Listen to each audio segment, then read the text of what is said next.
सूरज की किरणें पेड़ों की पत्तियों से छनकर जमीन पर पड़ती हैं, जिससे जंगल में एक रहस्यमय और शांत वातावरण बनता है। पक्षी चहचहा रहे हैं और कीड़े मकोड़े अपनी धुन में लगे हुए हैं। यहाँ इस शांत वातावरण में एक भालू भोजन की तलाश में घूम रहा है। भालू, जिसका नाम भूरा है, एक विशाल और ताकतवर जानवर है। उसके शरीर पर घने भूरे रंग के बाल हैं और उसके पंजे मजबूत और नुकीले हैं। भूरा एक अनुभवी भालू है और वो जंगल के खतरों से अच्छी तरह वाकिफ है। वह जानता है कि उसे सतर्क रहना होगा, क्योंकि जंगल में शेर जैसे खतरनाक शिकारी भी मौजूद है। भूरा भोजन की तलाश में एक नदी के किनारे पहुंचता है।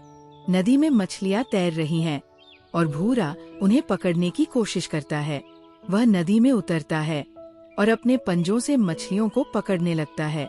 कुछ ही देर में वह कई मछलियां पकड़ लेता है और उन्हें खाने लगता है। भूरा जब मछलियां खा रहा होता है, तभी उसे झाड़ियों में कुछ हलचल सुनाई देती है। वह तुरंत सतर्क हो जाता है और देखता है कि एक शेर उसकी ओर आ रहा है। शेर, जिसका नाम केसरी है, जंगल का राजा है। वह एक शक्तिशाली और क्रूर शिकारी है और जंगल के सभी जानवर उससे डरते हैं। केसरी भूरे को देखता है और उसकी आंखों में शिकार की चमक आ जाती है। वह धीरे धीरे भूरे की ओर बढ़ने लगता है। भूरा समझ जाता है कि वो खतरे में है और उसे अपनी जान बचाने के लिए कुछ करना होगा। भूरा तुरंत नदी से बाहर निकल जाता है और जंगल की ओर भागने लगता है। केसरी भी उसके पीछे दौड़ने लगता है। भूरा जानता है कि वह शेर से तेज नहीं दौड़ सकता है, इसलिए उसे अपनी बुद्धि का इस्तेमाल करना होगा। भूरा एक घने पेड़ के पास पहुंचता है और उस पर चढ़ जाता है। केसरी पेड़ के नीचे खड़ा होकर उसे देखता रहता है। वह जानता है कि भालू पेड़ पर ज्यादा देर तक नहीं टिक पाएगा, इसलिए वह इंतजार करने का फैसला करता है। भूरा पेड़ पर चढ़कर सांस लेता है। वह जानता है कि ये सिर्फ एक अस्थायी राहत है। शेर नीचे इंतजार कर रहा है और वो जल्दी ही उस पर हमला करेगा। भूरा चारों ओर देखता है और उसे एक विचार आता है।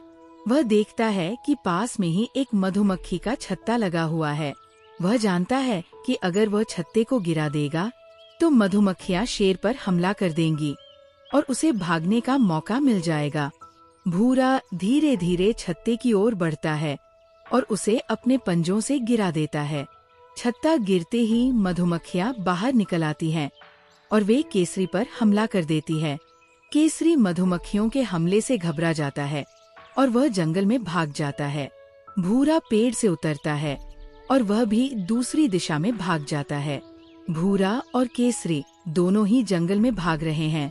भूरा अपनी जान बचाने के लिए भाग रहा है, जबकि केसरी गुस्से में भरा हुआ है और वह भालू को पकड़ना चाहता है। दोनों ही जानवर एक दूसरे का पीछा करते हुए जंगल में आगे बढ़ते जाते हैं। जंगल में कई खतरे हैं और दोनों ही जानवरों को उनसे सावधान रहना होगा। काफी देर तक भागने के बाद भूरा एक गुफा में जाकर छिप जाता है। केसरी गुफा के बाहर आकर खड़ा हो जाता है और वह भूरे के बाहर निकलने का इंतजार करता है। भूरा गुफा में डरा हुआ बैठा है। वह जानता है कि शेर उसे मार डालेगा, लेकिन वो हार नहीं मानता है। वह अपनी जान बचाने के लिए एक योजना बनाता है। भूरा गुफा के अंदर एक पत्थर ढूंढता है और उसे उठाकर गुफा के द्वार की ओर फेंकता है। पत्थर के गिरने की आवाज सुनकर केसरी गुफा के अंदर घुस जाता है। भूरा पहले से ही तैयार था। जैसे ही केसरी गुफा के अंदर आता है, भूरा उस पर हमला कर देता है। दोनों जानवरों के बीच एक भयंकर लड़ाई होती है। भूरा और केसरी दोनों ही शक्तिशाली जानवर हैं और उनके बीच की लड़ाई बहुत ही रोमांचक होती है। दोनों ही जानवर एक दूसरे को घायल कर देते हैं, लेकिन कोई भी हार मानने को तैयार नहीं है। अंत में भूरा केसरी को गुफा से बाहर खदेड़ने में सफल हो जाता है। केसरी हार मान लेता है और वह जंगल में चला जाता है। भूरा गुफा में अकेला बैठा रहता है। वह घायल है और थका हुआ है, लेकिन वह जीवित है। उसने अपनी जान बचाने के लिए एक भयंकर लड़ाई लड़ी और वह जीत गया।